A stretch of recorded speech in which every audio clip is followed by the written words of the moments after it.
contar a experiência dele para a gente. Então, professor Juarez, boa tarde. Pessoal, boa tarde a todas e todos. É um prazer estar com vocês. Eu respeito sempre muito as atividades do movimento estudantil. Eu militei no movimento estudantil, fui presidente da SA da PUC entre 83 e 84, um momento muito importante do debate político brasileiro.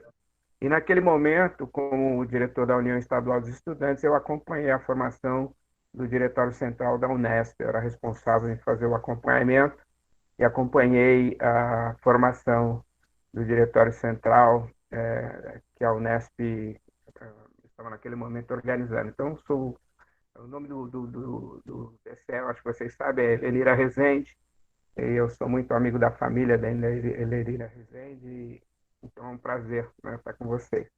Eu fiz aqui, preparei uma fala inicial, que eu espero que seja mais breve possível, não sei como é que vocês estão de tempo, Gustavo, mas a minha ideia era fazer 3 assertivas e aí a gente abre o debate.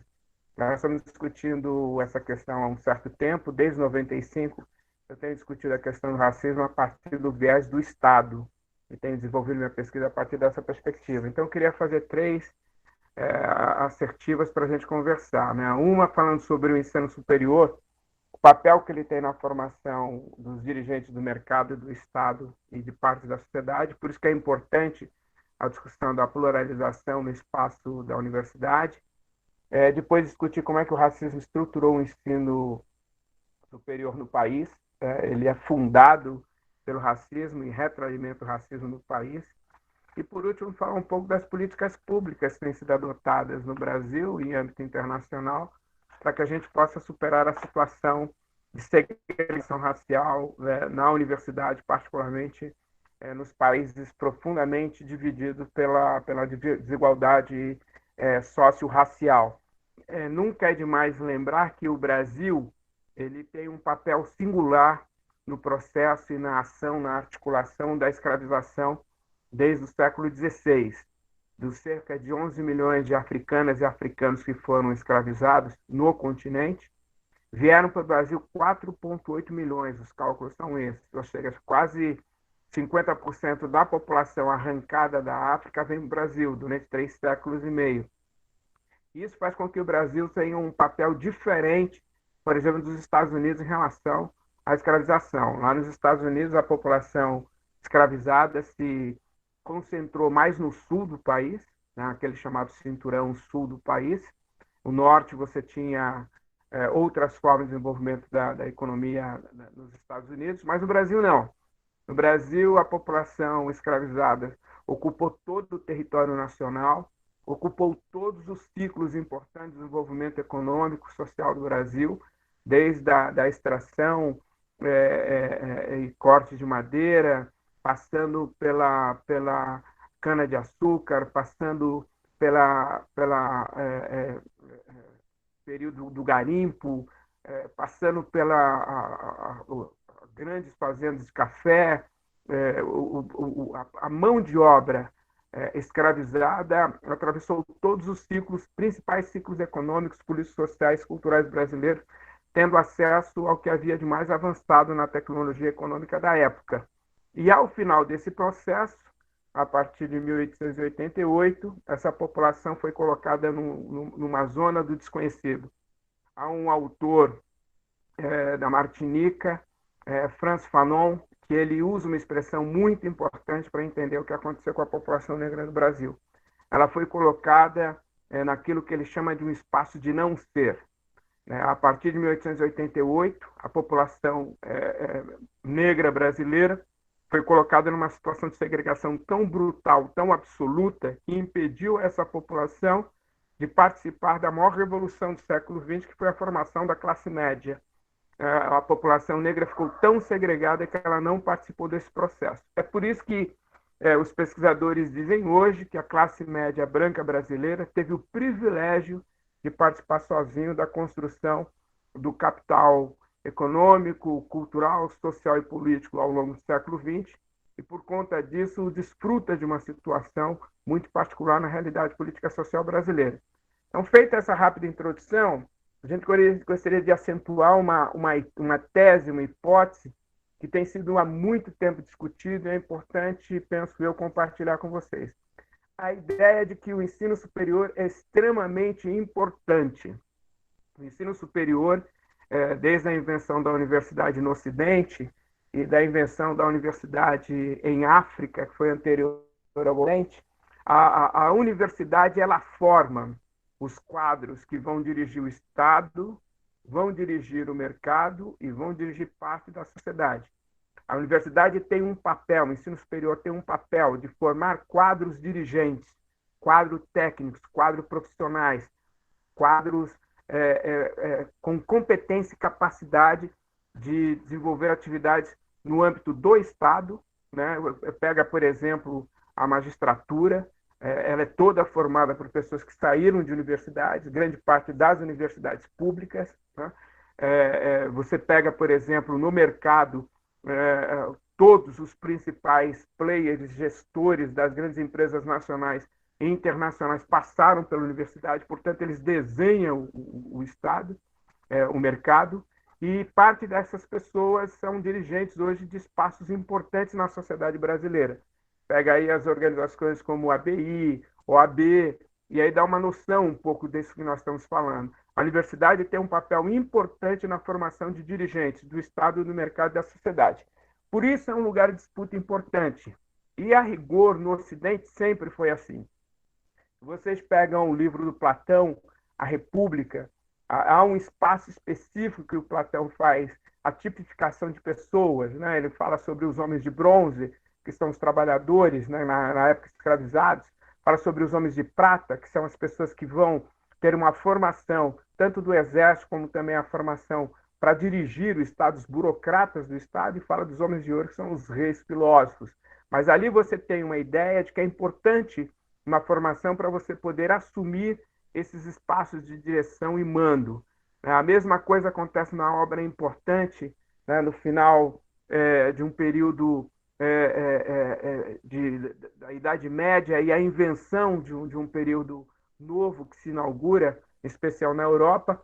O livro de Maquiavel ele aponta isso, ele dá receitas para o príncipe manter o Estado, mas ele fala sobre a necessidade de o príncipe ter um corpo administrativo à sua disposição, para que ele possa exercitar o seu poder político, né?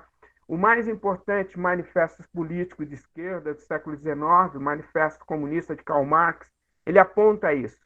O desenvolvimento da economia capitalista era tão complexo, tão sofisticado em relação ao momento anterior, que ele fala sobre os quadros técnicos necessários que precisam ser formados para que o Estado possa gerenciar a nova economia capitalista, né?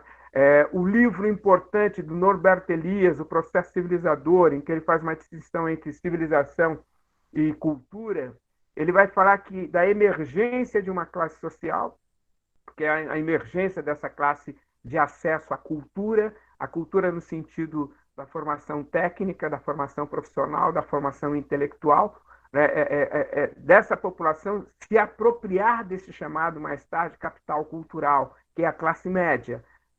No Norbert Elias ele vai mostrando como é que essa classe social vai se constituindo e assumindo a apropriação do chamado, que vem mais tarde, ser chamado capital cultural.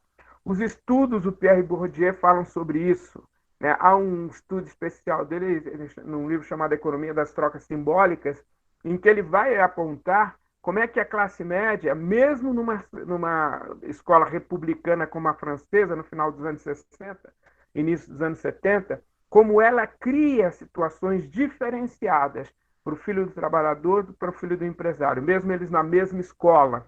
Como é que alguns aspectos, como, por exemplo, concentração, que não é um dom natural, é um processo de formação, como é que se constitui de forma diferente. O filho do empresário chega em casa, tem toda uma ecologia social de pessoas que têm compartilhamento com cultura, vai para o seu quarto sozinho, vai estudar.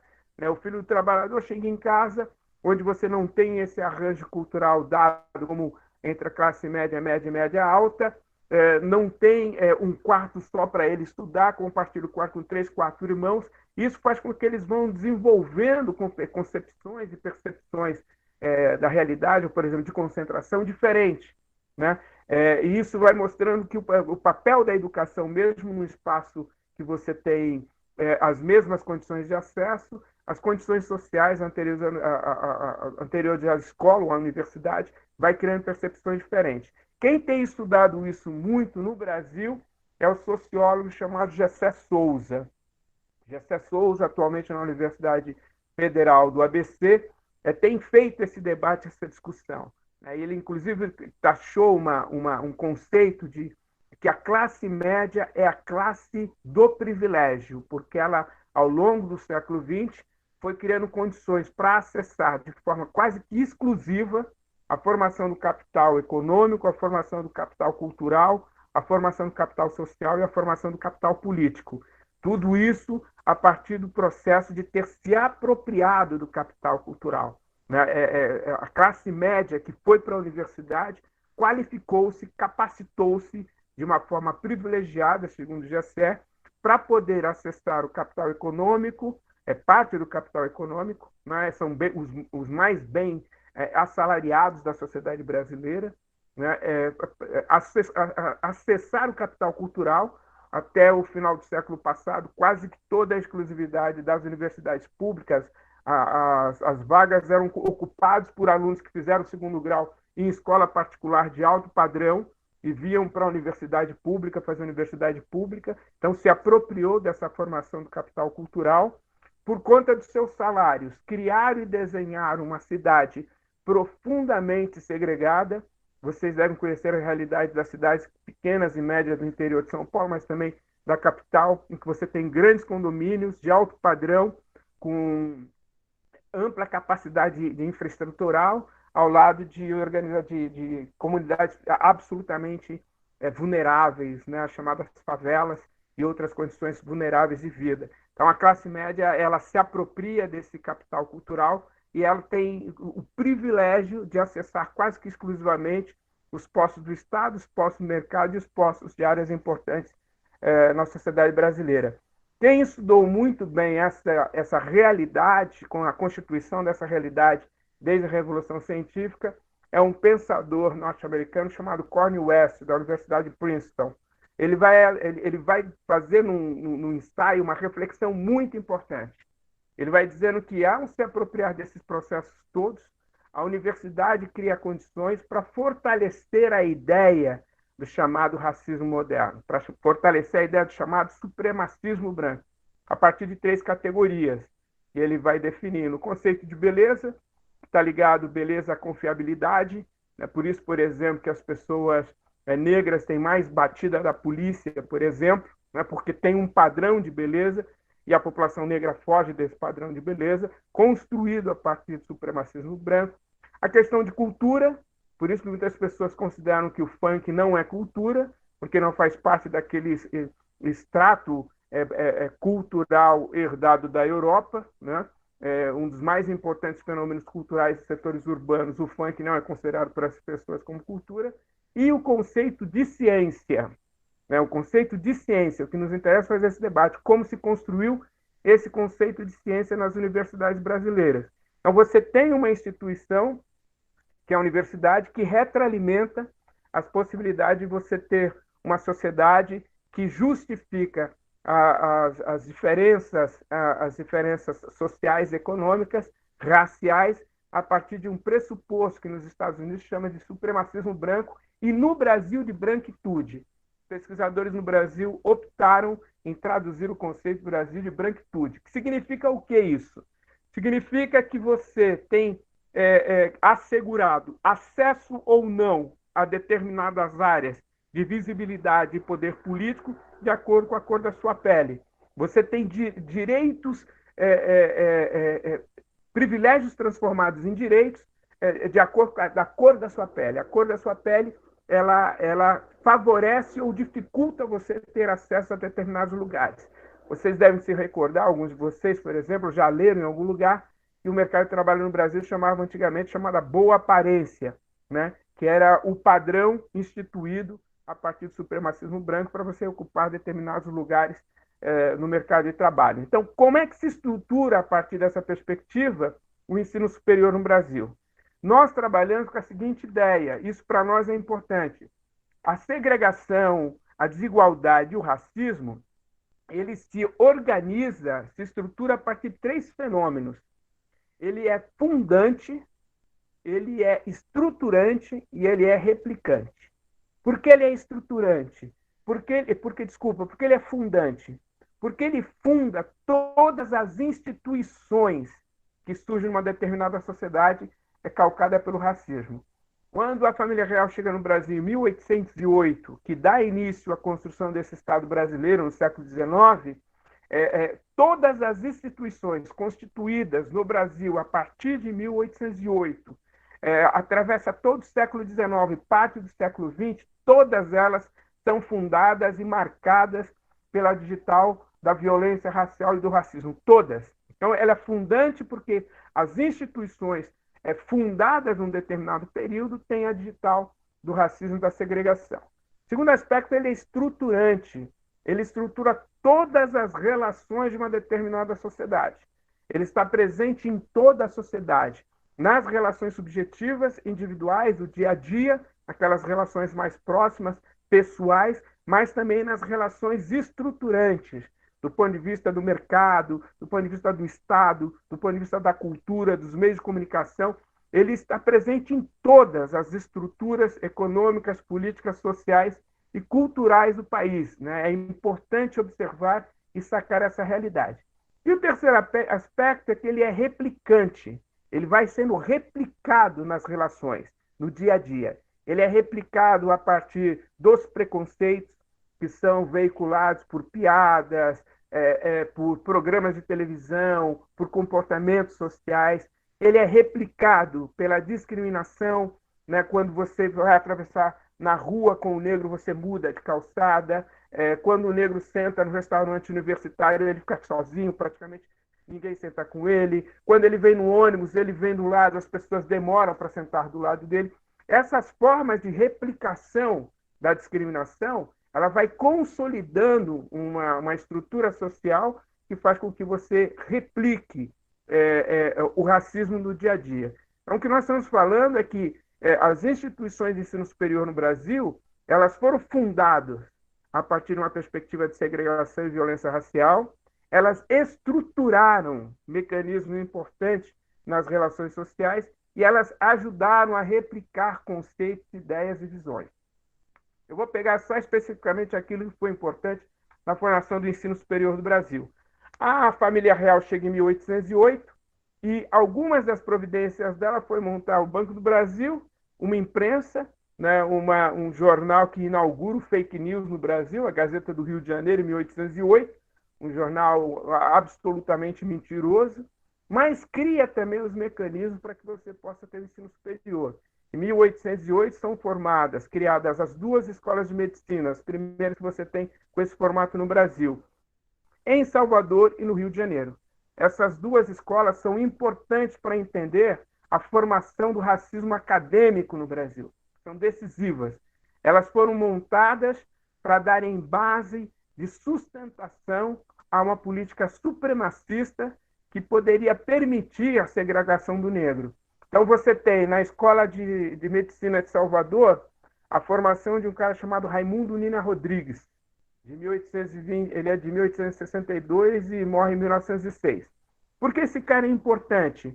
Porque ele vai dar a base da Constituição no Brasil, daquilo que ficou chamado como racismo científico.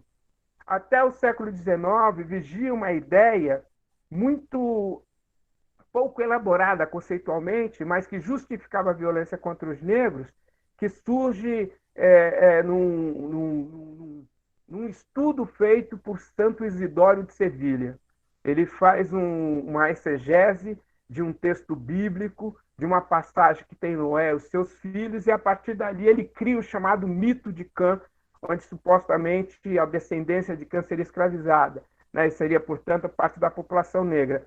Esse mito furado do ponto de vista de qualquer consolidação, os doutores da igreja já se arrependeram disso, né? Mas esse mito ele embalou a justificativa da violência racial contra a população negra até o século XIX.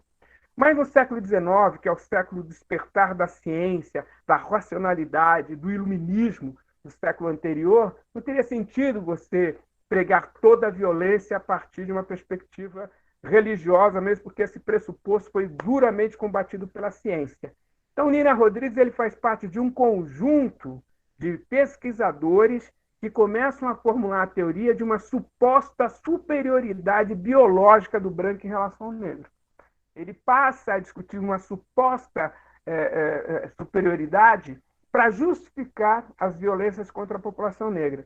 Então, ele é um dos principais divulgadores do racismo científico, da antropologia criminal, que era um conceito que transpunha para a área biológica a possibilidade de você identificar pessoas e traços que apontava para a criminalidade, né? Lombroso foi um dos caras mais estudados por Nina Rodrigues, e Nina Rodrigues teve um papel importante na construção dessa teoria no Brasil, tão importante que ele vai influenciar a formação do primeiro Código Penal brasileiro, né, que tem a sua primeira legislação decidindo a ideia da vadiagem. Né?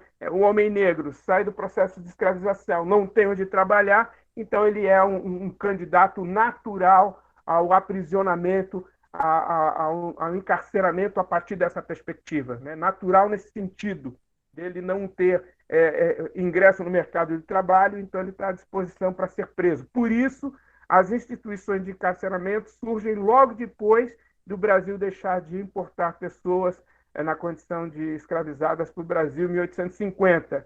Você tem a primeira presídio, que é de 1850, e o primeiro hospício, que é de 1852. Então, Nina Rodrigues dá base para isso. Ele cria condições para dar base para essa ideia. Né? Mais tarde, a Escola de Medicina forma dois caras que vão dar base mais ampla à visão do racismo científico e vai transformar parte dessa visão em política. Um é um cara chamado João Batista de Lacerda, que é de 1846 a 1915, que, num Congresso Internacional das Raças, apresentou um projeto do Estado brasileiro. Ele defendeu a ideia de que em 100 anos, portanto, em 2011, não haveria mais resquício da cultura negra no Brasil e nem da população negra. Foi um forte defensor da eugenia, do processo de branqueamento da população negra, da população brasileira. Foi por isso que se incentivou a imigração de europeus para o Brasil. Essa política ela é adotada de 1870 a 1930 e, num período de 60 anos, traz para o Brasil 3 milhões de europeus, fundamentalmente portugueses, italianos e espanhóis. Eles queriam os europeus do norte, mas se contentaram com esse grupo que eles chamavam, na época, de um grupo de europeus de segunda classe. Então, são eles que vêm para o Brasil ocuparem o espaço na área de trabalho, no mercado de trabalho, nas áreas sociais que eram antigamente ocupadas pela população negra. Então, João Batista de Lacerda pregava o final da população negra no espaço de 100 anos. E na mesma escola, no Rio de Janeiro, é formado Renato Kell, que nasce em 1889 e vai morrer em 1974. Esse cara é um dos pensadores que mais se aproximaram do pensamento nazifascista. É ele quem defende, por exemplo, para promover uma política de branqueamento da população brasileira, vai defender a ideia, vai defender a teoria de que era necessário esterilizar negros e pardos na sociedade brasileira. Era um cara que defendia isso como parte da política pública brasileira. Então, a universidade, no seu primeiro momento, forma os caras que vão dar base para o racismo científico. E isso ajuda a estruturar o pensamento da elite brasileira, ajuda a estruturar as instituições de ensino, ajuda a estruturar o Estado, ajuda a estruturar o mercado e ajuda a estruturar os comportamentos sociais, os comportamentos que as pessoas passam a ter a partir desse contato. Um outro momento importante na formação acadêmica ocorre em 1827, quando são formadas as duas faculdades de Direito, a de Pernambuco e a do Lago São Francisco, aqui em São Paulo.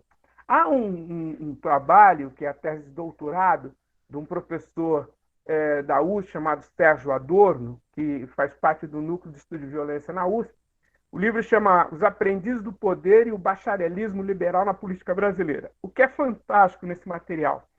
Ele vai fazer um estudo a partir de 1827, quando surge essa universidade, esse curso, essa faculdade, até a formação dessa primeira turma. Todos os caras, todos os formandos, todos os alunos daquela turma vão ocupar espaço importante, importante no Estado, no mercado e na sociedade. É importante considerar que esses advogados não viam o negro como ser humano, viam o negro como sendo um produto. Então, você tem todo o Código Penal brasileiro, né, todo o arcabouço legal, constituído no século XIX, não compreendendo o negro como ser humano, mas como um objeto. Né? Isso está na raiz disso, o comportamento que se tem hoje de negros serem mais punidos pela justiça no Brasil, de você ter mais encarceramentos de negros e pardos, de pretos e pardos, portanto, os negros, do que branco na sociedade brasileira. O Sérgio Adorno fez um estudo em que mostra que brancos e negros, nas mesmas condições, com os mesmos delitos, os negros têm penas mais duras do que os brancos. Então, você tem um arcabouço legal que constitui essa lógica. Então, você forma nas universidades dirigentes. Se vocês forem no site da USP, vocês vão ver lá que a USP fala que teve 12 presidentes da República formados na USP. Eles pegam desde Prudente de Moraes, que é presidente de 1894 a 1898, até Fernando Henrique Cardoso, porque a Universidade de São Paulo ela formou, a partir de 1934, a grande parte dos dirigentes que vão assumir a direção do Estado. Muitos historiadores dizem que a USP surge em 1934 como resposta à derrota que o Brasil teve em 1932, na Batalha Constitucionalista. Então, cria esse espaço, cria a situação, cria essa perspectiva. Ela forma presidentes da República num período muito longo. Ela forma a sociogenese, a psicogenese das universidades. As pessoas estudaram na USP, ou foram orientados por pessoas formadas na USP, ou tiveram na sua banca, em qualquer estágio da sua vida, pessoas que passaram pela USP. A USP é uma espécie de célula máter das universidades brasileiras, ela manda esse DNA constituído para todas as outras instituições que são formadas a partir desse momento, mas a gente não faz a crítica disso na universidade. A universidade não fez ainda a crítica séria, a revisão crítica séria do papel que ela teve na construção do chamado racismo científico e de como isso ajudou a construir uma sociedade tão desigual como a brasileira. Nós não tivemos ainda essa crítica feita, essa autocrítica feita.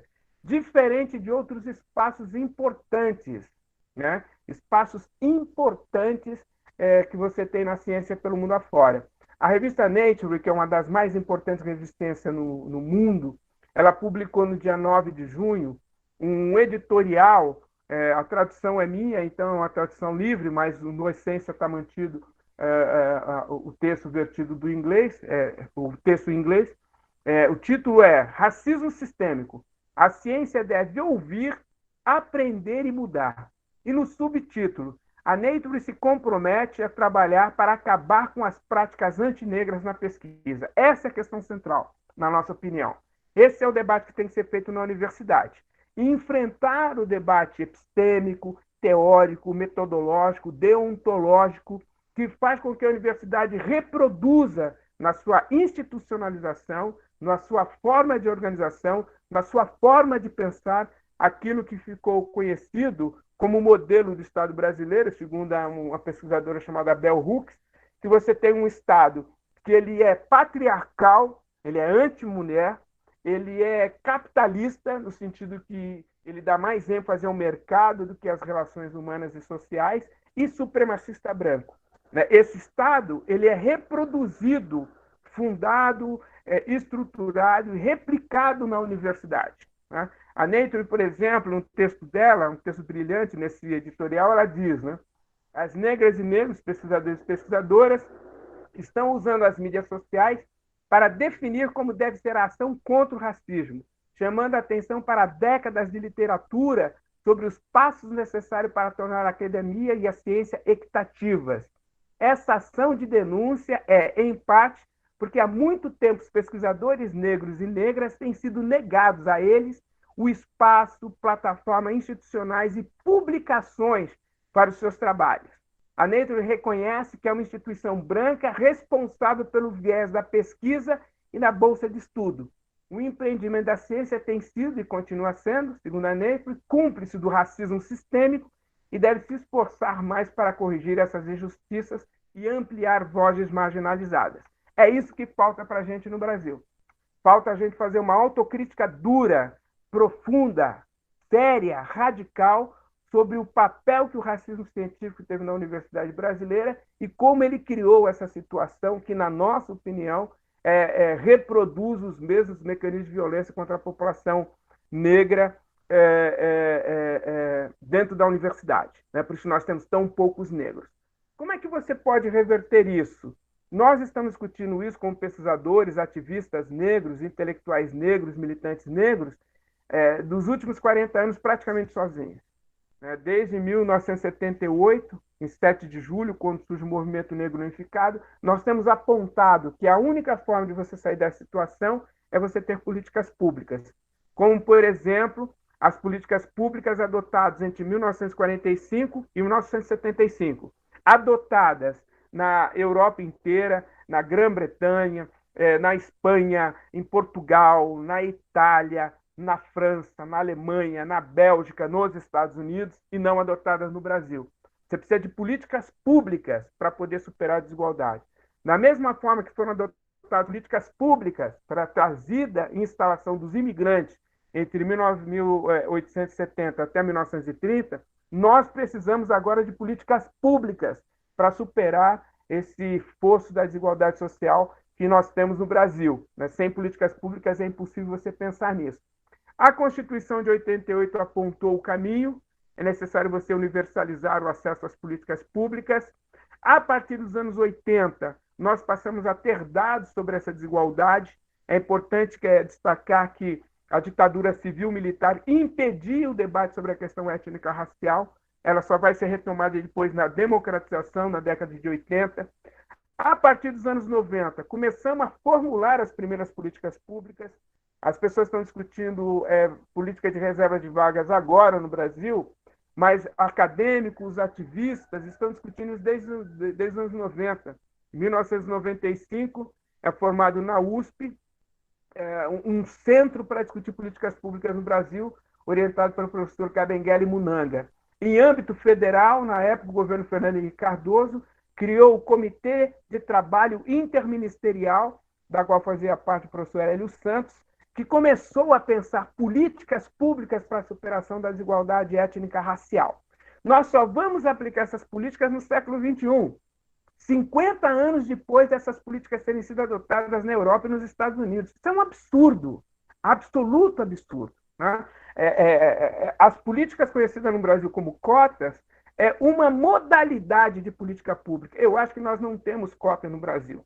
Eu acho que nós temos um outro regime de política de acesso que não são propriamente as cotas, porque senão os negros deveriam ter acesso, tanto no mercado de trabalho, no serviço público e nas universidades, 54%, que é a presença de autodeclarados pretos e pardos no Brasil. Né? E um dado interessante, nós passamos a adotar essas políticas 50 anos depois de Europa e Estados Unidos terem adotado essas políticas, e uma deformação maluca. O Brasil é um dos poucos países no mundo, se não o único, que adota políticas de ação afirmativa para a maioria social. Na Europa, foi para a minoria social. Na Alemanha, a população turca era pequena. Na França, na Inglaterra, a população caribenha e a população das colônias africanas era relativamente pequena. Na Bélgica, a população do Congo era pequena. Em Portugal, Espanha, era relativamente pequena. No Brasil, é um dos poucos países no mundo, na história das políticas públicas, a adotar políticas de ação afirmativa para a maioria social. Então, nós temos esse problema e a única forma da gente poder avançar no sentido de mudar esse cenário de desigualdade social é você ter políticas públicas de Estado de Estado. O Estado construiu política pública para a segregação e agora ele precisa criar políticas públicas para superar a segregação, políticas públicas de Estado, políticas públicas de governo. Né? A pequena experiência que nós temos tido na Unesp tem mostrado o sucesso dessa política. Ela universalizou o acesso à universidade.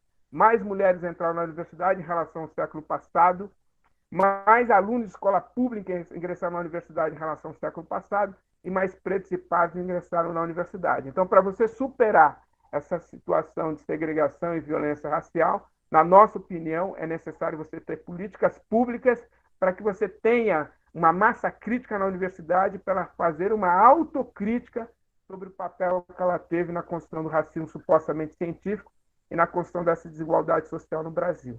Então, faço essa introdução e fico à disposição das perguntas. Eu não sei como você prefere, Gustavo, se você passa as perguntas, se eu vou lendo no chat, eu vou respondendo, e fico à disposição de vocês. É isso aí, obrigado. Professor, foi ótimo o que você falou, gostei muito.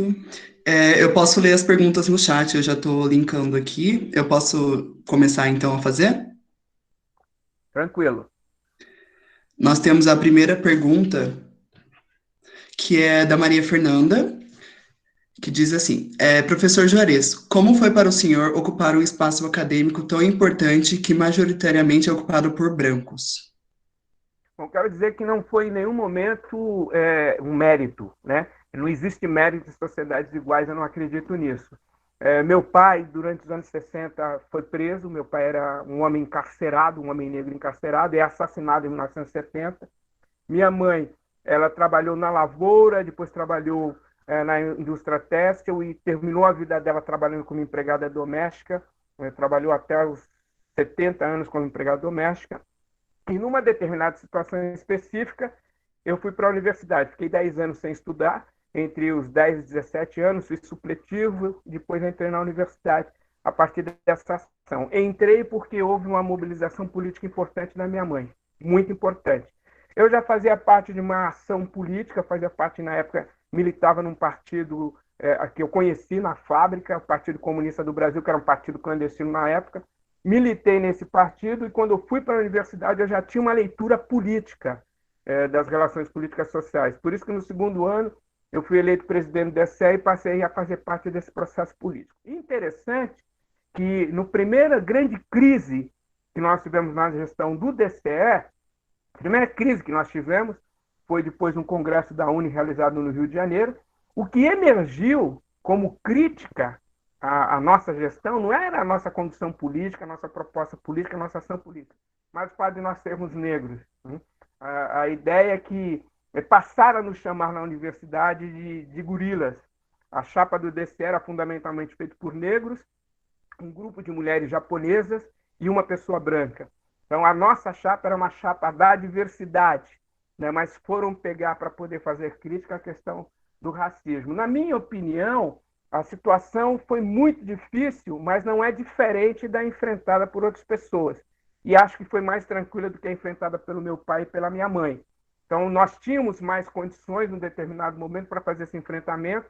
Quando eu cheguei na PUC, tinha lá o Grupo Negro da PUC, que era dirigido pelo professor Abdias do Nascimento, né? Tinha um grupo forte lá de pesquisa, de debate, de discussão. Isso acho que favoreceu bastante. Em 1983 teve um encontro lá das culturas negras das Américas, que para mim foi uma grande experiência ter contato com aqueles pensadores, formuladores de políticas de enfrentamento ao racismo na América inteira. Nós fizemos em 1983 um encontro para discutir a experiência negra na academia. Então, todos esses elementos foram dando condições para que a gente fizesse enfrentamento. E, na minha opinião, não terminou ainda. Né? Porque quando você pega a estruturação do racismo na universidade, pega na nossa universidade.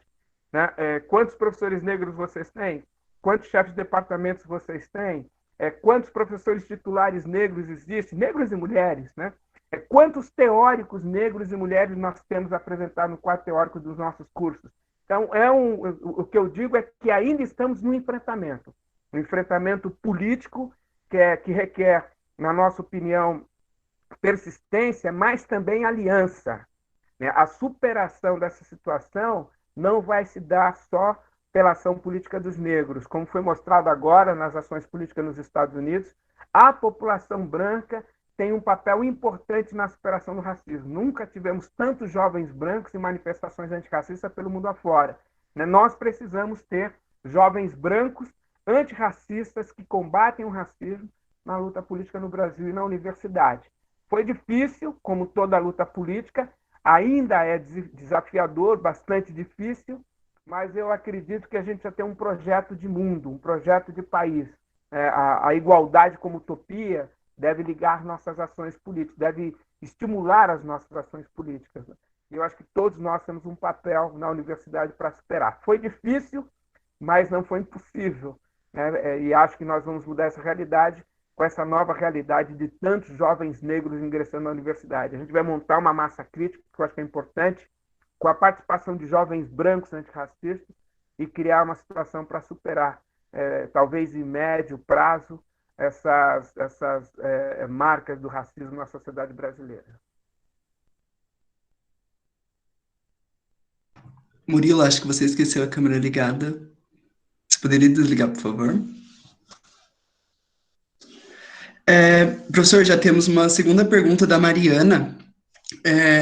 Juarez, qual será o impacto causado se as cotas forem retiradas, considerando a última portaria que foi assinada pelo Weintraub antes de sair do Ministério da Educação?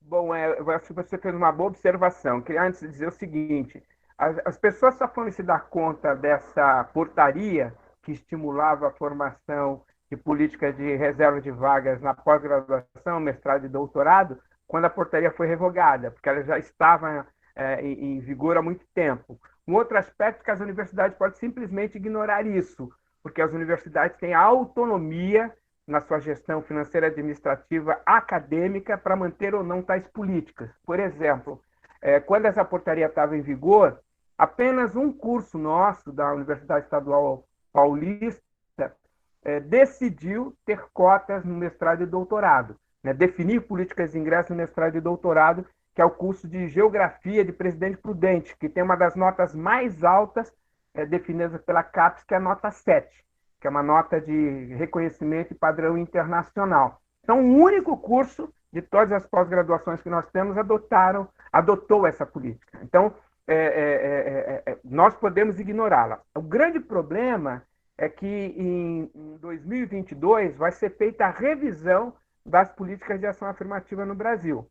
Nós acreditávamos que nós poderíamos ter um cenário muito mais favorecido e favorável para esse debate. Entretanto, pelo que tem sido observado pela gestão do governo federal, nós vamos ter o pior dos cenários, um poder executivo contrário a políticas de ação afirmativa. Mas essa discussão vai ser feita em 2022 e eu quero crer que nós já teremos maturidade suficiente na universidade para fazer a defesa da sua autonomia administrativa, econômica e de gestão acadêmica para manter as políticas de acesso da população negra e parda e indígena. Quero salientar o seguinte: os dados mostram isso. Essas políticas, pela primeira vez, universalizaram o acesso de mulheres, alunos de escola pública, à universidade pública. Se você compara com os dados do século XX, os dados do século XXI mostram isso.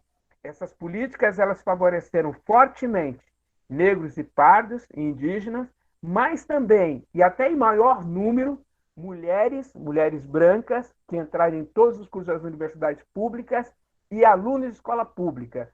A Unesp tinha, até o final do século passado, não me recordo bem o dado, mas nós tínhamos só 10% de alunos de escola pública na Unesp até o final do século passado, até um pouco menos. E agora, no ano passado, nós chegamos a 50% de alunos. Então, essas políticas universalizaram o acesso para pretos e pardos indígenas, mas também, fundamentalmente, para mulheres brancas e alunos da escola pública, ou seja, alunos pobres. Eu quero acreditar que nós teremos condições de fazer o enfrentamento à tentativa de desmonte dessa política em 2022. Eu quero acreditar que nós teremos um dia, ainda nesse governo, um ministro de educação sério, que que honre um cargo que já foi assumido por grandes pensadores no passado. Nós esperamos que a gente tenha um ministro da educação decente e que possamos ter também a mobilização da sociedade em defesa das políticas públicas, que elas têm sido elemento fundamental para a redução das desigualdades no Brasil. Por exemplo, da diversidade. Hoje nós temos gays, lésbicas, trans na universidade como nunca tivemos antes.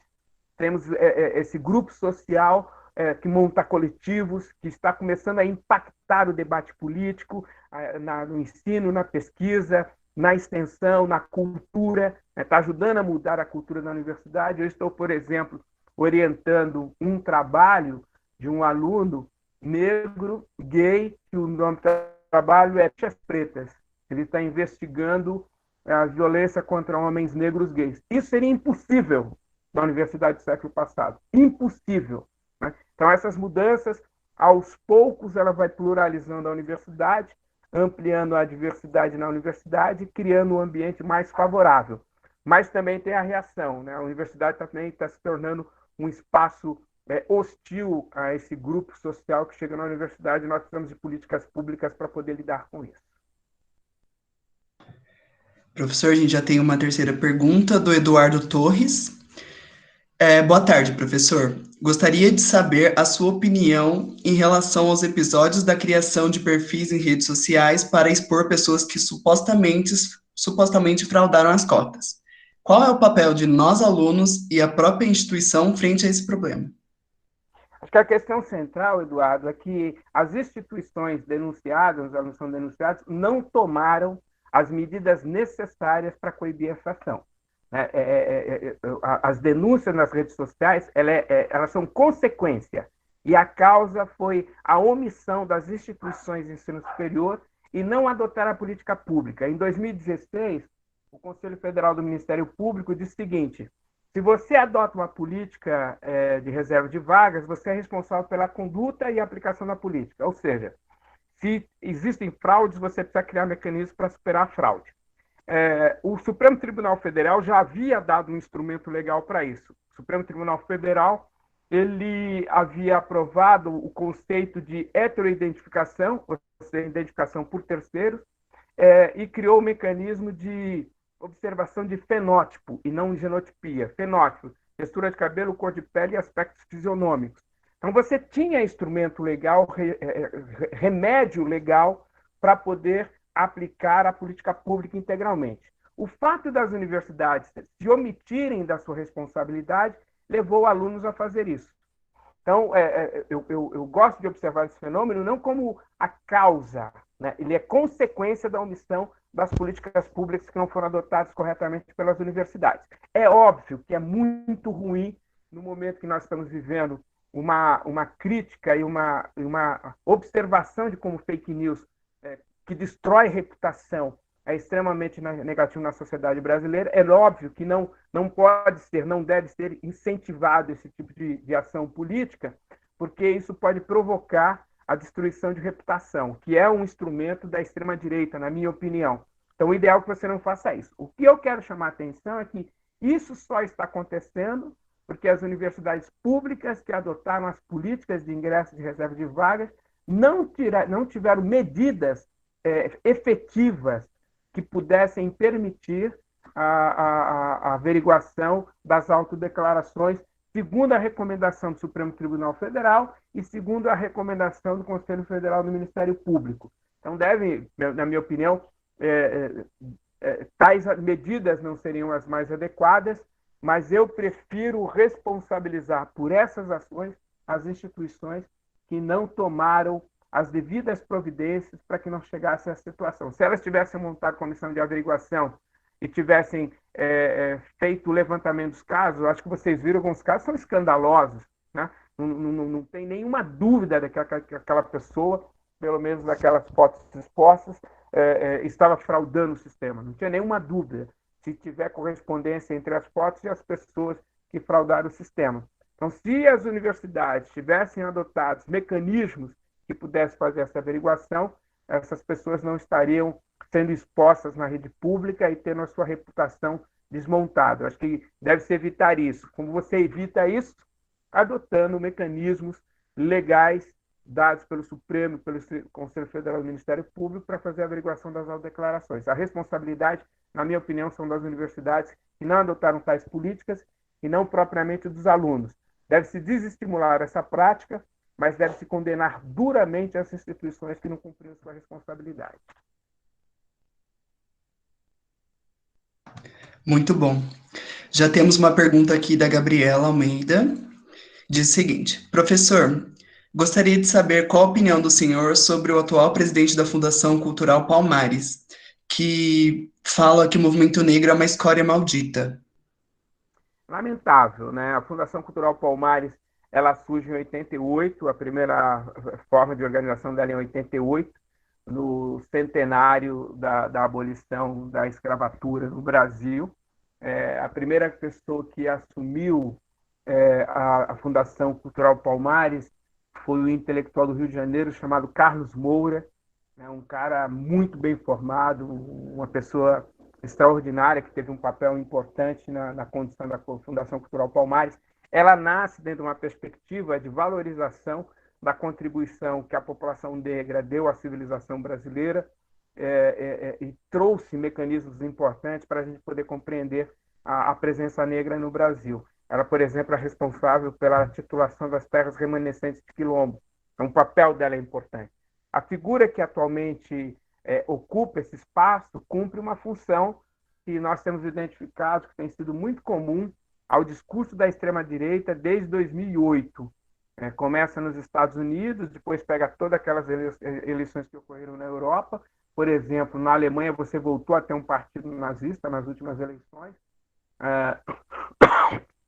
A Frente Nacional na França e outros partidos de extrema-direita pelo mundo afora. E no Brasil não foi diferente, né? Qual é a tríade que esse grupo tem mobilizado no discurso da extrema-direita? A crítica à questão de gênero, né? A crítica à questão cultural e a crítica à questão étnica racial. Bom, a questão de gênero, nós temos uma ministra que é o equivalente feminino da indigência intelectual do atual ocupante da Fundação Cultural Palmares. Né? O nível de argumentação, de arguição apresentado por ela está no mesmo nível, ou seja, no mesmo baixo nível. Do ponto de vista da cultura, vocês viram recentemente um gestor da área de cultura fazendo apologia ao nazismo num vídeo divulgado. Então, você tem essas três áreas importantes que a extrema-direita tem trabalhado, operando no Brasil como uma dimensão anticivilizacional. O problema não é se você apoia ou não, é anticivilizacional. É anterior a qualquer pressuposto civilizacional. É a negação de pressuposto civilizacional. Você tem isso na questão de gênero, tem isso na questão cultural e tem isso na questão étnica racial. Esse conjunto de ideias evidencia uma política social que não tem empatia com os segmentos sociais mais fragilizados. O Brasil é o país que mais mata negros, mais mata mulheres, mais mata gays, lésbicas e trans e pobres. Então, você poderia ter, a partir dessas áreas, uma ação política para o enfrentamento à violência. Entretanto, você tem pessoas ocupando esses postos que têm feito o discurso mais o termo me foge, mais incivilizado, para a gente poder ser educado aqui no nosso bate-papo, mais incivilizado da construção da narrativa política social. Um segundo aspecto importante, os movimentos sociais no Brasil, eles têm sido mais importantes que a universidade e muitas vezes antecede, na maioria das vezes, as políticas de governo e de Estado. O movimento negro, o movimento de mulheres, o movimento de gays, lésbicas e trans e movimento de população pobre no Brasil são responsáveis pela elaboração das políticas mais importantes que você tem na defesa desse grupo social. Você tem, por exemplo, a Lei Maria da Penha, que foi organizado graças ao movimento social de mulheres. Você tem um conjunto de propostas políticas que foram organizadas graças ao movimento social de negros. Vocês viram agora uma decisão do Supremo que fez a equivalência entre homofobia a racismo. Então, esses movimentos sociais são movimentos educadores, educadores da diversidade, educadores da pluralidade, e graças a esses movimentos a gente tem alcançado políticas públicas importantes. Então, sobre o que ele diz sobre o movimento social de negros, eu desconsidero absolutamente. Inclusive, eu tenho dito, já escrevi sobre isso, que, na minha opinião, ele não é um homem negro. Né? Na minha opinião, ele é um supremacista branco aprisionado num corpo negro.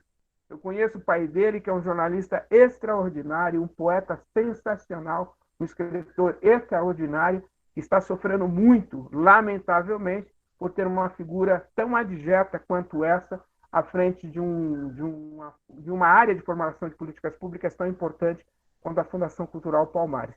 A minha opinião sobre ele é a pior possível. Certo. Professor, temos uma pergunta do Ali.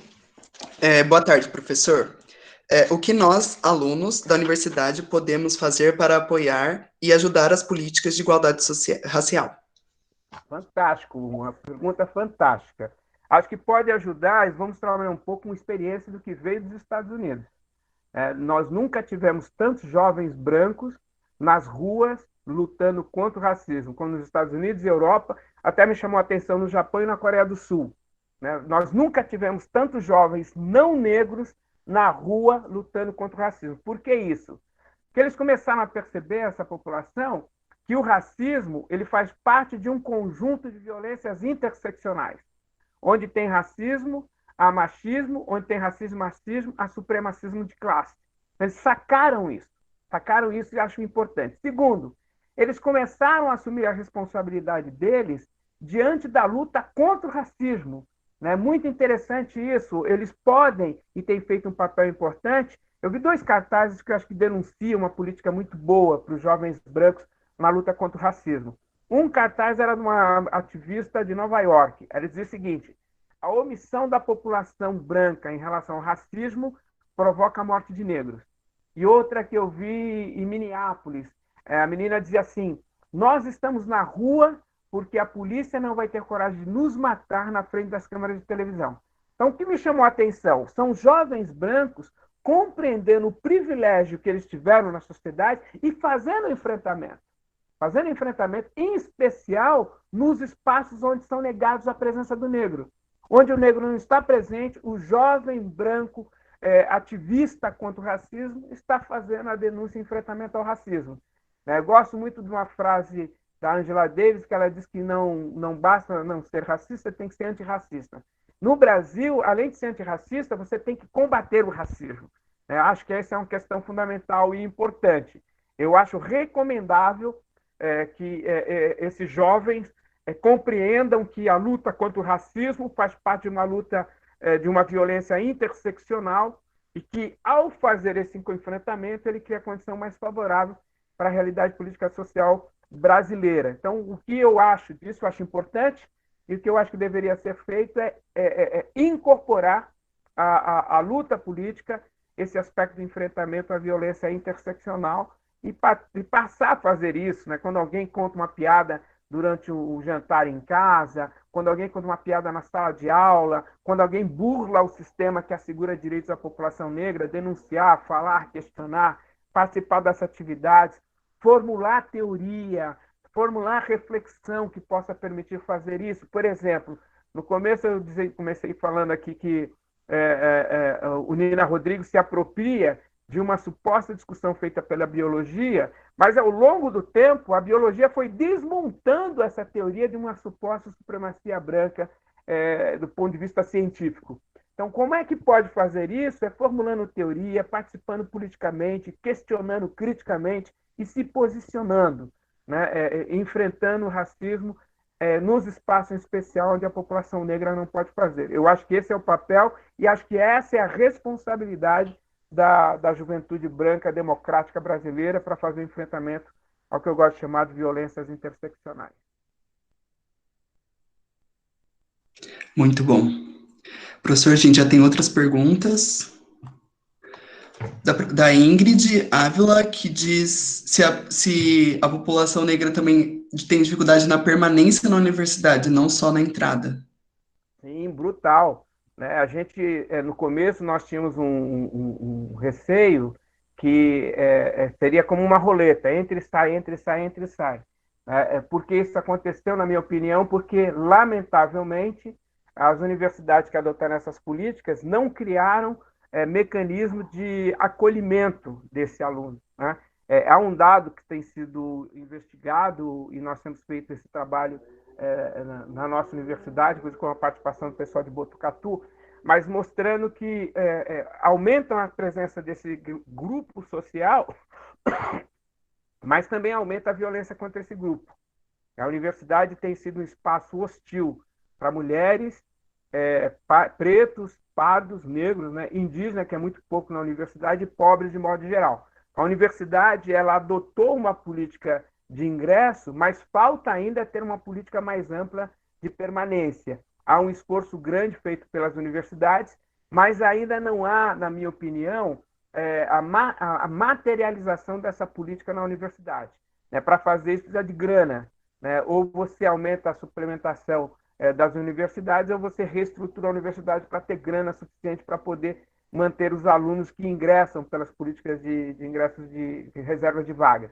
Então, você precisa ter uma política de acolhimento que implica, na minha opinião, uma política efetiva que mobilize a comunidade, criar mecanismos que permitam às pessoas esse acolhimento e criar mecanismos de denúncia quando essas políticas não são suficientes. Nós ainda não adotamos tais políticas nas universidades brasileiras e precisamos avançar nessa direção. Senão a gente corre o risco de ter o efeito roleta mesmo, na catraca. O cara entra por uma porta e sai por outra. Para manter e para que a política tenha impacto da diversidade, que possa promover mudanças no ensino, pesquisa, extensão e permanência e convivência na universidade, na gestão da universidade, é necessário que esses alunos entrem e fiquem na universidade. Para isso nós temos que ter uma segunda ação no sentido da inclusão, que é efetivamente alocar recursos para o acolhimento e a permanência desse aluno na universidade. Você tem toda a razão, é preciso fazer isso. Professor, eu queria perguntar da sua disponibilidade de horário, porque a gente tem 10 perguntas aqui. Vamos embora. Pode ir? É como capoeira, chamou para a roda, eu entrei e estou jogando. Vamos embora. Então, agora é uma pergunta minha. Com essa onda neoliberal, onde a gente não, o Estado preza por Estado mínimo, né? Você acha que fica mais difícil lutar contra o racismo? Fica muito mais difícil. Essa onda neoliberal, ela começa a ter efeito mais efetivo mesmo nos anos 70. Você tem um grande período de crescimento e investimento no Estado, um grande período mesmo, que vai de 45 a 75, e a partir desse momento você passa a ter desinvestimento em áreas e políticas públicas. Se acentuou no final dos anos 80, ao encontro nos Estados Unidos, na capital dos Estados Unidos, Washington, chamado pelo Banco Mundial, Fundo Monetário Internacional, grupo de economistas de Davos. Você tinha um grupo de pessoas que formulou uma série de políticas chamada Consenso de Washington. Eram 10 regras fundamentais para que você pudesse adotar políticas neoliberais. É importante considerar que elas foram adotadas no laboratório do Chile. O Chile foi o grande laboratório em 73, no golpe dado pelo Pinochet. Ele aplica uma dura política neoliberal. Depois essa política é replicada na Inglaterra. Então, há desmontes importantes na Inglaterra, por exemplo, a política de moradia, muito bem estudada pela professora Raquel Ronick, que mostra como é que o desmonte dessas políticas a partir da crise habitacional financeira de 2008, mais tarde adotada nos Estados Unidos pelo governo Reagan. E um detalhe, né, essas políticas elas são tão perversas, são tão brutais, que elas não são adotadas em espaço democrático. Né? Você precisa fazer a supressão do enfrentamento democrático para que você possa implementar essas políticas tão destruidoras que elas são. Né? E você tem em curso essa política, na minha opinião, desde o golpe de 2016, que tirou da presidência a presidenta Dilma. Você passa a ter uma série de políticas apresentadas, aprovadas ali, que tem o cunho neoliberal. Você tem, por exemplo, não mais investimentos, uma política aprovada em 2016, você não investir mais do que a inflação, né? o que prejudicou muito a política de renda e a inclusão no Brasil. Por isso, nós voltamos para um mapa da fome em relação a isso. Implica o desmonte de leis trabalhistas. Você teve o final de políticas que eles chamam de flexibilização da CLT recentemente. Você teve o desmonte da Previdência Social. Você teve o desmonte do SUS. O SUS perdeu nesse período cerca de 20 bilhões, os resultados é que nós estamos vendo agora, a dificuldade do SUS para fazer o enfrentamento à pandemia. Então, você tem uma série de políticas que são políticas que precisam ser completadas por ações de violência. Por isso você tinha o plano do pacote Mouro, que propiciava o aumento da violência, né, contra as populações que questionam esse tipo de política. Você tem a tentativa de criminalização dos movimentos sociais contrários ao governo, né, a partir dessa etiqueta chamada terrorismo, terrorismo social. Né? Terrorista é quem praga o fechamento do Supremo Tribunal Federal, terrorista é quem prega a volta do AI-5, terrorista é quem prega golpe militar, né? Mas você tem a criminalização dos movimentos sociais e você tem aí sim, me parece uma coisa muito complicada, o cerceamento nos espaços da esfera pública, do debate público de discussões. Então, sem dúvida alguma, o modelo neoliberal, que é o modelo. Eu gosto muito de um pensador camaronês chamado Attila Mbembe. Ele escreveu um livro chamado Necropolítica. É a política da morte, é quando o Estado decide quem vive e quem morre. Então, nós estamos tendo no Brasil um neoliberalismo, que ele chama de necroliberalismo, que é a política da morte. Né? Nós estamos assistindo a uma ação assustadora do Estado contra o setor mais fragilizado da sociedade brasileira, para transferir renda para os setores mais ricos. Por exemplo, nós soubemos agora, numa informação dada pelo general ministro da Saúde, que o Brasil tem 38 milhões de pessoas fora do sistema, do sistema público. 38 milhões de pessoas que não estão fora do radar da política pública. Você não está falando de 38 mil pessoas, 380 mil pessoas, você está falando de 38 milhões. Né?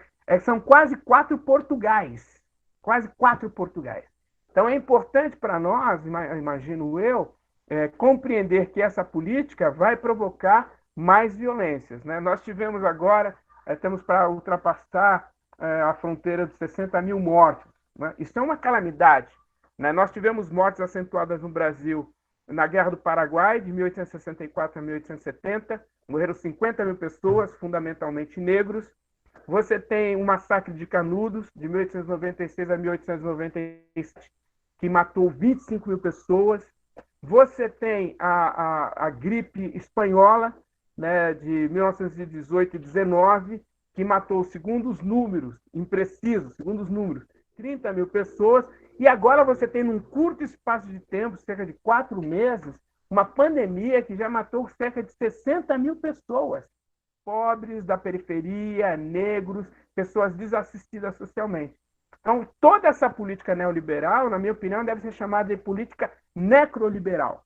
Né? A política da morte, que vai ter um peso muito extraordinário contra mulheres pobres,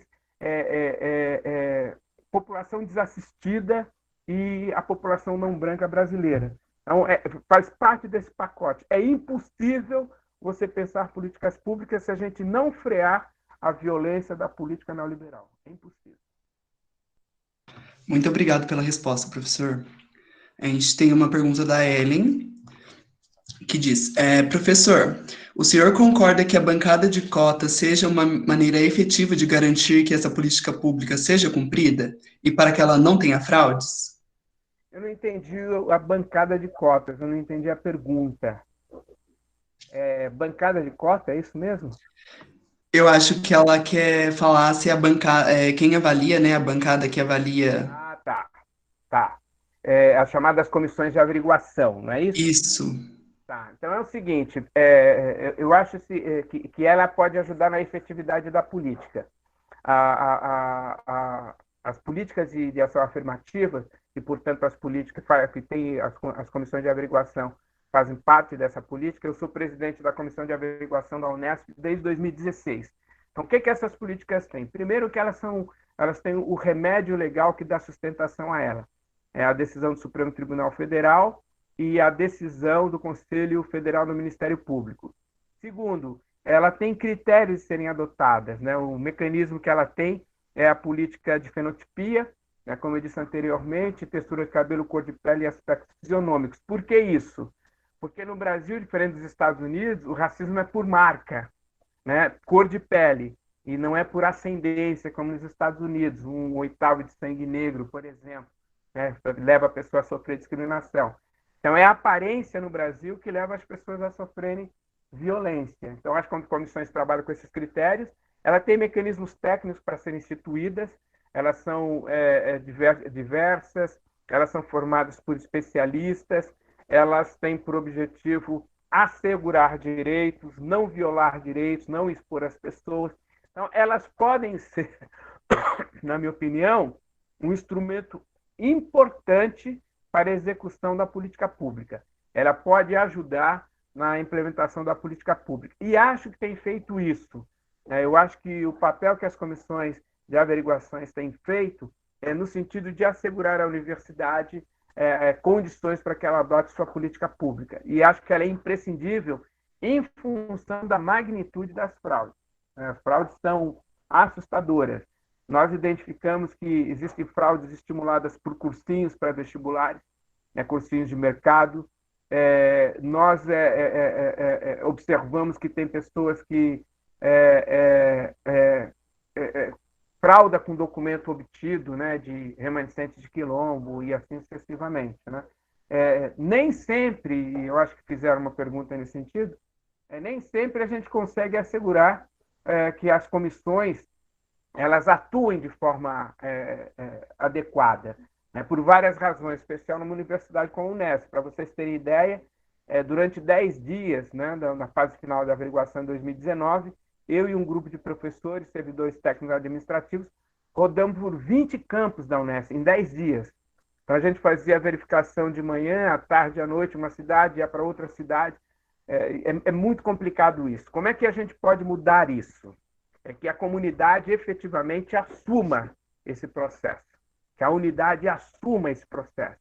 Os servidores docentes, servidores técnicos administrativos e as instâncias deliberativas locais com os alunos assumam essa responsabilidade, né? Sem assédio, sem violência, da melhor forma possível, mas é necessário isso, porque as fraudes, quase em escala industrial, têm sabotado a política pública. Então, acho que é importante ter comissões de averiguação, que elas cumprem os preceitos legais definidos pelo Supremo e pelo Conselho Federal do Ministério Público e que elas sejam efetivas em assegurar o ingresso de alunos pretos, pardos e indígenas na universidade.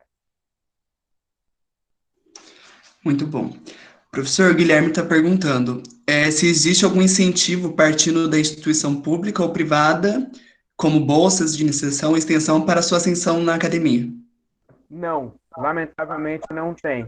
Eu acho que seria necessário ter estímulos nessa direção, né? Por exemplo, essa portaria que foi revogada e depois foi revogada a revogação da portaria, ela estimula que você tenha alunos, sistema de reserva de vagas na pós-graduação e na graduação. Mas seria interessante ter uma política de fomento para isso, que as agências de financiamento, como a CAPES, a FAPESP e outras agências, estimulasse as pessoas, os programas a adotarem tais políticas para ter uma melhor classificação, estimulasse com recursos, né? Quem fez isso, estimulou com recursos, é uma instituição de financiamento particular, privada, de pesquisa, que é a Ferro-Pilheira. Ferro-Pilheira, que é uma fundação privada, montou agora um manual de boas práticas e eles estimulam seus bolsistas a investirem na formação de mulheres, mulheres negras e negros, né? Eles estimulam isso, né, com grana. Eles estimulam a partir do aumento de recursos. Lamentavelmente, nós não temos isso na iniciativa pública. Seria ótimo se a gente tivesse as agências de financiamento estimulando novas linhas de pesquisas, novas possibilidades de desenvolvimento de pesquisa, da graduação, por exemplo, iniciação científica, até o pós-doutorado. Seria muito importante para você consolidar essa presença plural e diversificada na universidade pública. O Caio tem uma pergunta que diz se você sentiu um certo deslocamento em relação ao próprio grupo de docentes na Unesp. Isso acontece, Caio, porque assim, é importante que a gente compreenda essa ideia. Como eu disse para vocês no começo, o racismo ele é estrutural porque ele é replicante. Então, ele vai sendo replicado, né? Vai sendo replicado. Logo quando eu cheguei na Unesp, esse professor não está mais na Unesp, mas quando eu cheguei na Unesp, entrei na sala de aula, o professor falou, quem é você? Eu falei, sou o novo professor aqui do departamento. Ele falou, pô, saiu um negro, entrou outro negro. Eu vim substituir o professor Ricardo Alexino, que tinha ido para a USP, abriu essa vaga, prestei o concurso e entrei. É muito louco, o primeiro contato que você tem com o colega de departamento é uma coisa como essa, né? Mas eu cheguei na universidade, eu já era um homem velho, estava escolado, já dava aula há mais de 10 anos em escola particular, onde esse enfrentamento é mais duro, porque você não tem áreas possíveis para você poder fazer o debate, essa discussão, e lidei bem com a situação.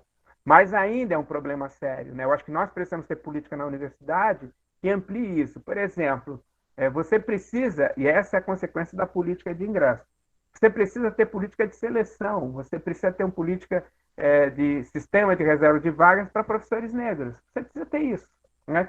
Para servidores técnicos e administrativos, você precisa ter isso.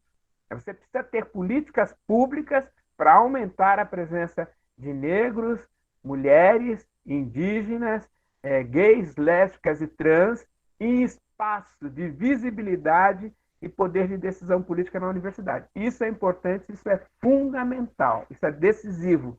Sem política pública você não avança nessa direção.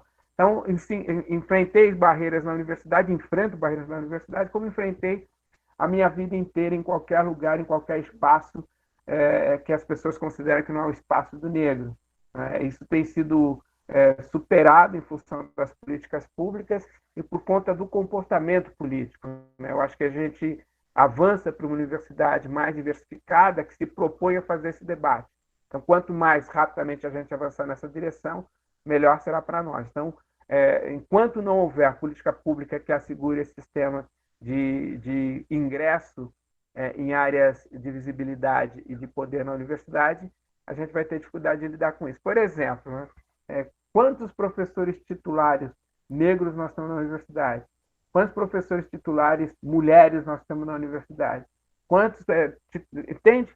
Quer dizer, a gente precisa identificar esses mecanismos a partir do mapeamento e fazer políticas para que esses espaços não sejam espaços do privilégio supremacista branco, cis heteronormativo, né? Você precisa diversificar esse espaço, você faz isso a partir de políticas públicas. Legal, professor. Temos uma pergunta aqui da Nicole, que ela gostaria de saber se você sentiu algum receio antes de começar a carreira acadêmica. Não, muito francamente, eu nem tinha pensado na carreira acadêmica. Eu saí da universidade em 85, fiquei trabalhando no mercado até 95, quando eu decidi fazer mestrado e doutorado. Era recém-casado, né, com uma criança recém-nascida, que agora, ontem, fez 22 anos de idade, né, Boladinha, minha filha maravilhosa, é estudante da Unesp também, né, mas em função disso, eu fui entrando aos poucos na atividade acadêmica. Durante os créditos que eu fiz no mestrado, no doutorado, uma professora falou, pô, você tem uma pegada legal de pesquisadora, seria interessante e tal. Me estimulou nesse sentido. Lembro que fui numa universidade de Mogi das Cruzes fazer um debate. Ao final do debate, o cara me convidou para dar aula. E aí comecei a dar aula tal, terminei o mestrado, terminei o doutorado, e aí fui construindo uma carreira acadêmica. Trabalhei 10 anos em escolas particulares. Numa dessas escolas, eu fui diretor de uma área importante da comunicação social, e aí fui construindo essa carreira acadêmica. Eu imaginei que talvez fosse diferente a carreira acadêmica na universidade privada em relação à universidade pública. A universidade privada ela oferece menos possibilidades para esse debate, mas a universidade pública também ainda não está preparada para esse debate, ainda não faz parte desse debate, ainda não se abriu para as políticas públicas para promover esse debate, né? Mas eu não tive receio, não. Foi uma medida que não tinha sido planejado, como muitos de vocês conseguem planejar logo no início da atividade acadêmica, mas é uma atividade que me dá muito prazer, em especial pelas possibilidades que eu tenho hoje de desenvolver minha atividade na instituição pública. Acho que tem sido importante a contribuição que eu estou dando a essa universidade, pensando aí a questão da diversidade e questão étnica racial. Mas não tive receio, não. Não tive em nenhum Galera, momento duvidei dessa possibilidade.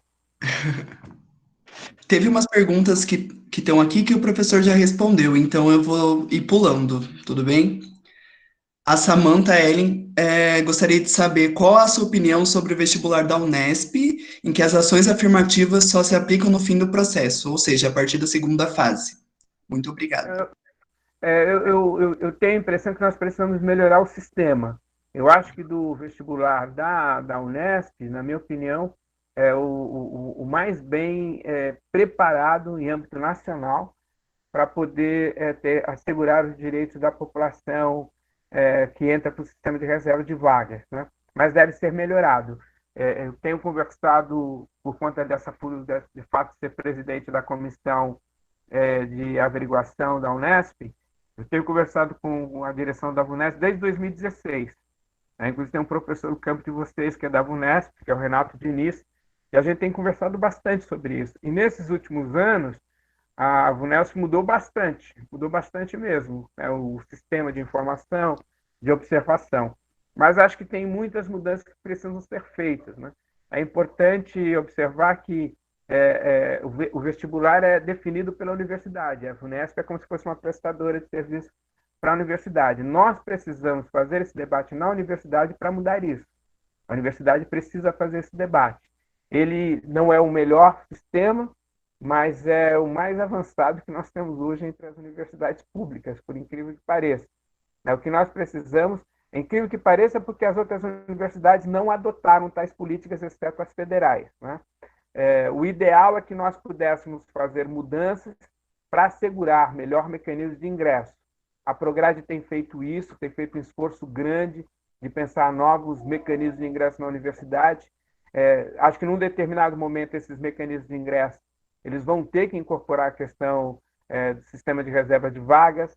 Nós não temos, por exemplo, um mecanismo que assegure que a gente, as vagas dos alunos que são expulsos, por exemplo, a gente consegue assegurar que eles voltem para as cotas. A gente precisa melhorar muito o sistema, que eles voltem para as cotas de políticas. Nós vamos mudar muito o sistema de ingressos por reserva de vagas. Mas é uma decisão que a universidade tem que tomar. Em determinado momento tem que colocar a bola no chão, começar a discutir isso, pensar alternativas. Não é o melhor sistema, mas ainda é o melhor sistema apresentado entre as universidades públicas. A gente precisa mudar e precisa fazer essa mudança a partir de um posicionamento político da universidade que ainda não veio.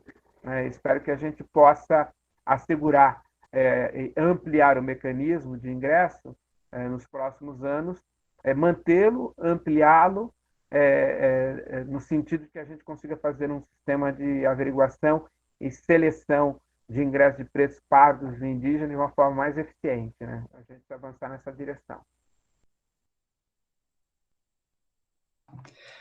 Professor, a Carol perguntou sobre a questão da autodeclaração no Brasil. Como enxerga as pessoas, a questão das pessoas que se consideram pardas? Seriam elas negras? Então, tem uma situação muito interessante, né? Nos Estados Unidos, a identificação é feita pelo sistema. É o sistema quem faz, o Estado faz isso, né? O Estado define quem é a partir da questão genética, né? Qual a facilidade do Estado fazer isso nos Estados Unidos? Porque a população negra é minoritária, né? O problema que nós temos no Brasil são quatro problemas, eu acho que sérios. Assim. Primeiro que nós tivemos uma tentativa de embranquecimento da sociedade. Né? Tem um quadro chamado A Redenção de Kant que mostra isso. A ideia é que num prazo de 3 ou 4 gerações você embranquecesse a população brasileira, que ela ficasse branca a partir da miscigenação. E aí criou-se o conceito de democracia racial. Isso impediu-nos de fazer o debate sério sobre a questão racial. Sério, extremamente sério. Nós não fizemos isso. Segundo, que nós temos as pessoas chamadas pardas, numa condição socioeconômica muito próxima das pessoas pretas. Elas estão mais próximas das pessoas pretas do que das pessoas brancas. Por isso, tem sido legítimo fazer um mecanismo de classificação a partir da composição de pretos e pardos que formam o grupo racial negro. Então, você tem o aspecto da fenotipia, né, que é a questão da cor de pele, e você tem juntado a essa categoria uma dimensão de racialização das relações. Então, você tem o conjunto étnico-racial que junta a população parda à população negra, formando o grupo negro, a população parda, a população preta, formando o grupo negro. Por isso que diz que o Brasil é o segundo maior país de população negra do mundo, ficando atrás apenas da Nigéria. Terceira questão importante é que essas identificações elas são fundamentais para você pensar política pública. Como a ditadura civil-militar impedia de fazer o levantamento étnico-racial, no período de democratização, quando o censo voltou a fazer essa pergunta, apareceram mais de 130 definições de não branco na sociedade brasileira. Marrom bombom, da cor do pecado, da cor do escurinho ao anoitecer, e vai para aí afora. Com tantas definições, você não tem condições de aplicar política pública. Por isso, num determinado momento, a campanha que se fez para o censo era não deixe sua cor passar em branco. Como a pessoa que vai fazer o censo não tem, às vezes, a formação para fazer essa identificação, a ideia era a autodeclaração, né, que eu acho que é um instrumento importante. É um instrumento político extremamente importante para você definir políticas públicas. Né? Então, a autodeclaração é importante. No processo todo que se fez de testagem, quais seriam os critérios mais adequados, chegou-se a esses critérios. Você é preto, pardo, amarelo, indígena ou branco na sociedade brasileira. Então, a partir dessa classificação, feita pela autodeclaração, você consegue criar condições de definir os grupos humanos no Brasil para pensar a política pública. E a quarta questão, isso é importante. Nunca se imaginou, eu estou nesse debate há muitos anos, eu nunca imaginei que seria necessário você criar comissões de averiguação para autodeclarados. A autodeclaração, ela sempre foi muito estimulada, eu acho que deve ser estimulada, acho que é um instrumento importante, mas ela nunca tinha sofrido nenhum sistema de fraude. Ninguém nunca se declarou preto ou pardo para tirar vantagens comparativas das políticas públicas, como a gente está vendo agora. Né? Então, não se imaginava a necessidade de você ter tais mecanismos, mas a própria prática mostrou essa necessidade. Né? O que se tem feito, e acho que é uma inteligência política importante do movimento social de negros, foi fazer com que essa categoria de preto e pardo, por proximidade material das suas condições e das suas formas de viver e de morrer, de sofrer violência sistêmica, de sofrer a brutalidade sistêmica, fez com que essas duas categorias formassem o grupo negro. Então, tecnicamente, quando se fala negro, é quando você pensa a junção de pretos e pardos, porque as condições materiais de vida dessa população é muito próxima, é muito equivalente. Se vocês pegarem, por exemplo, o Atlas da Violência, pega o mais recente, 2019, você vai ver lá, teve no Brasil 65 mil homicídios. Desses homicídios, 75% são de jovens negros, pretos e pardos, né, que vivem e morrem nas mesmas condições. A cada 23 minutos, um jovem negro, preto e pardo, é assassinado no Brasil. Então, quando você vai pegando os dados, os números se sobrepuseram ao conceito. Né? Os números impuseram ao conceito a necessidade de ver todo esse grupo preto e pardo numa única categoria chamada negro. Isso é fundamental para a definição das políticas públicas. Professor, então vamos para a última pergunta. É do... Deixa eu só subir um pouquinho aqui. É do Genilson Faria. Professor, a ruptura com a democracia como pré-requisito para a implantação de uma política econômica liberal pressupõe dizer que a nossa democracia, na atual conjuntura, se encontra vulnerada pelo germe do autoritarismo? Sem dúvida, né? Ela está vulnerável diante. Gostei dessa expressão, no germe do autoritarismo, porque você avançou na política neoliberal é quando você criou o mecanismo de supressão temporária da democracia. Por exemplo, quando foram votados o desmonte das políticas da CLT e previdenciária, você tinha um cerceamento aos sindicatos, que quase não conseguiram se mobilizar para poder fazer a defesa dos seus direitos. Né? Você tem, de fato, uma tentativa de fechamento, de fragilização dos espaços democráticos para poder implementar política dessa natureza. A gente tem assistido isso no Brasil. Mas também tem um aspecto paradoxal. Isso tem retroalimentado o debate político dos setores sociais de fazer a defesa da democracia. Há uma organização chamada Coalizão Negra por Direitos. Ela foi formada no final do ano passado, em novembro, com organizações do movimento social de negros do Brasil, dos Estados Unidos, da África do Sul e da América Latina. E, recentemente, ela publicou um manifesto com 132 nomes de pessoas, negros, por exemplo, eu assinei esse manifesto, foi publicado na Folha e no Globo, negros e empresários e pessoas não negras, e o título era Enquanto houver racismo, não haverá democracia. Então, você vê os movimentos sociais fortalecendo o acesso à condição política da democracia. A Folha de São Paulo, que lá atrás, de uma certa forma, fez vistas grossas à eleição desse projeto de extrema-direita, quer dizer, fez uma boa cobertura jornalística em determinados momentos. Né? Isso tem que ser reconhecido. Mas que se juntou ao status quo direto na aceitação a esse governo, né? Mas a Folha tem batido duro nisso, acaba liderando uma campanha em defesa da democracia, né, deflagrada no último final de semana. Tem um curso para discutir a questão da democracia, porque se avalia que muitos dos eleitores brasileiros, mais de 40%, são de jovens que nasceram depois do período da ditadura civil-militar. Então tem um curso de formação, tem sido feito um debate. Então você vê uma reação da chamada sociedade civil contra os desmandos que querem cercear os espaços democráticos. Você vê a ação corajosa do Supremo Tribunal Federal. Há muito tempo a gente não vê o Supremo Tribunal Federal tão altivo na defesa dos pressupostos constitucionais, isso é importante. Então você tem os dois movimentos. Você tem tanto o movimento no sentido da supressão dos espaços democráticos, né, de uma forma de levar no limite do tensionamento, em especial em relação aos poderes, mas você tem uma reação da sociedade em relação a isso. Né? Eu acho importante você ter, numa pesquisa, mesmo se você for fazer a mineração dos dados, mas acho que é importante você ter 75% da população brasileira, segundo a pesquisa feita pelo Datafolha, que se manifesta em defesa da democracia. Isso é extremamente importante. Né? Então, eu quero acreditar que nessa equação desse jogo de forças políticas, ainda a equação na defesa da democracia é maior.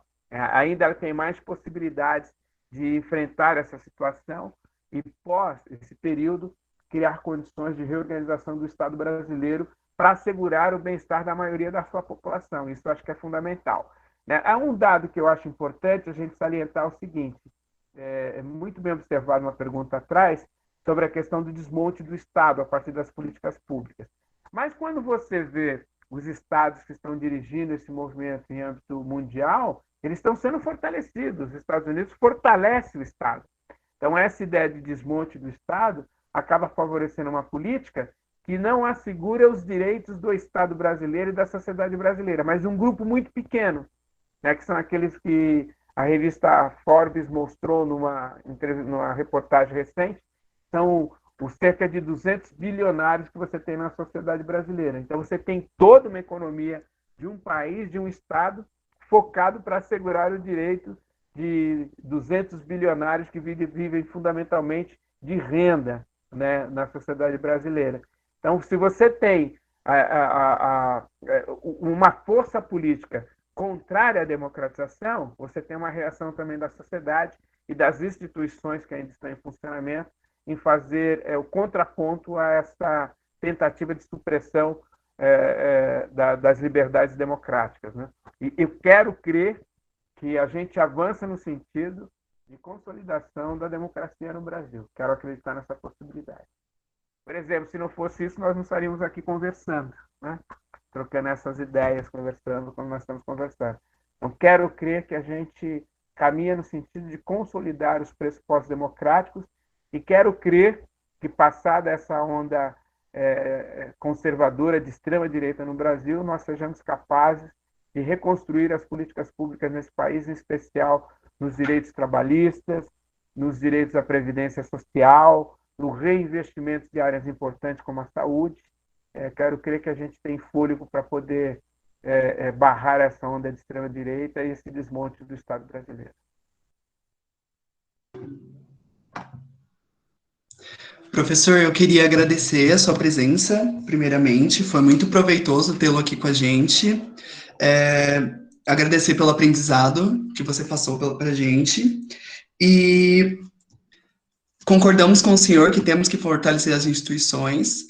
E queria agradecer você pela presença, pelo discurso, foi muito bom. Esperamos ter mais companhias com você. Bom, Gustavo, quero agradecer o convite, me coloco à disposição.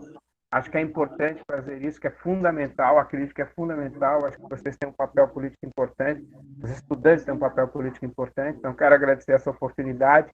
Acho que o debate sobre a questão étnico-racial veio para valer e acho que nós temos um papel importante. Como eu disse anteriormente, a superação do racismo não é uma prerrogativa de negros, né? Pelo fato deles terem sofrerem mais a violência racial, eles têm que responder a isso. Mas é necessário que nós tenhamos uma grande classe média democrática, antirracista, antipatriarcal e antissegregacionista social. Nós precisamos disso.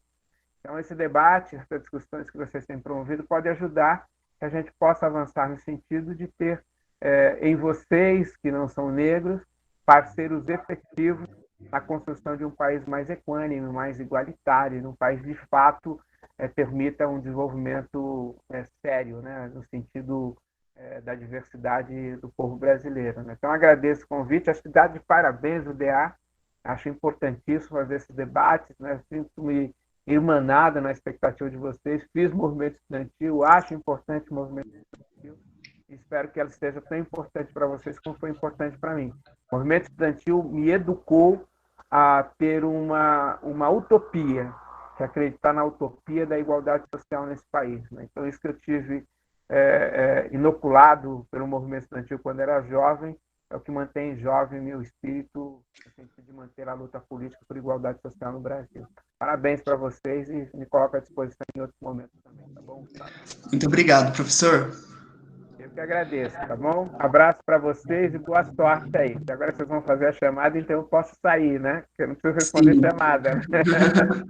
Obrigado, tá, viu? Eu Até que mais. agradeço, tá bom? Boa sorte para vocês. Abraço. Abraço. Gente, agora a gente vai mandar um. Antes eu vou apresentar o DA.